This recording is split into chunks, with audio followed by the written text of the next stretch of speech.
question I wanted to ask was actually on something you said earlier. How you said the question of hierarchy is not necessarily that to get rid of elites, but to just have better elites. The argument I would counter, and I just want to know your thoughts, is the way I see hierarchy is you can have terrible people at the top, theoretically, people that are working in their own best interest, people that are corrupt, and yes, that will affect the people at the bottom, but the way I've always seen hierarchy, especially in America and some of the stuff I see today, kind of goes back to what he said with lower wages. I'm sorry, I'm rambling. What is your opinion on the idea that hierarchy should be designed more so around just making sure the people at the bottom benefit, regardless of whether or not the elites are necessarily corrupt? Well, yeah, that's a nice goal, but that didn't really work well in the 20th century. Well, I was gonna comment on that, in that some of the most prosperous points of America, a lot of people like to think back to it, things like the 60s and 70s. For sure.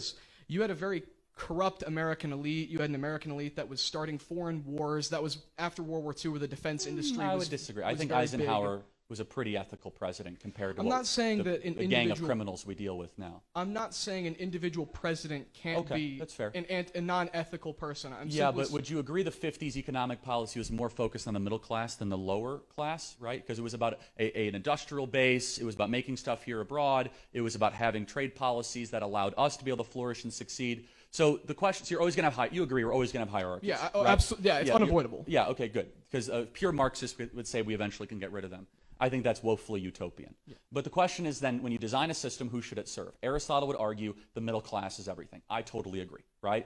It's the people that don't commit crimes, they pay their taxes, right? They're not going to get fabulously wealthy in their lifetime, but they should be able to have a commitment to retirement, see their life improve, their kids should be able to get well educated and live a nice and normal life, and the society should be stabilized around that, right? When that middle class disappears and you get a permanent government-addicted class, too much on the bottom, or you get too much of an oligarchy on top, then I think the entire system starts to shatter. So I think we're saying the same things in some ways, but my argument is that you're always going to have hierarchies, and I would love to be able to see leaders in the top of the hierarchy, the billionaire class, if you will, pander less to the needs, wants, and interests of some esoteric climate change propaganda from the World Economic Forum, and instead say, hey, I have a lot of money. How am I going to use that money to benefit people's freedom and liberty and middle class potential, not trying to turn off our energy supremacy or superiority, which is the dumbest thing and actually hurts middle income Americans and make your energy bills even more expensive, if that makes sense. So I guess you would probably agree then that kind of the difference between the 50s and now is that the middle class has kind of been ground down on the totem pole. Yeah, intentionally, I think. Okay. Yeah. So then, yeah. And I think it's a variety of things. I think public policy, I think Wall Street's taken over our government, but also, I will say this, I don't agree with libertarians on a lot of stuff, but they are totally right on monetary policy. Our monetary policy has been a robbery campaign of the American middle class, of destroying the American dollar, of depleting our purchasing power since the 1950s. So, for example, in the 1950s, your dollar just went further than it does now. It did. And that destroys middle income earners and is a rigged game against working people.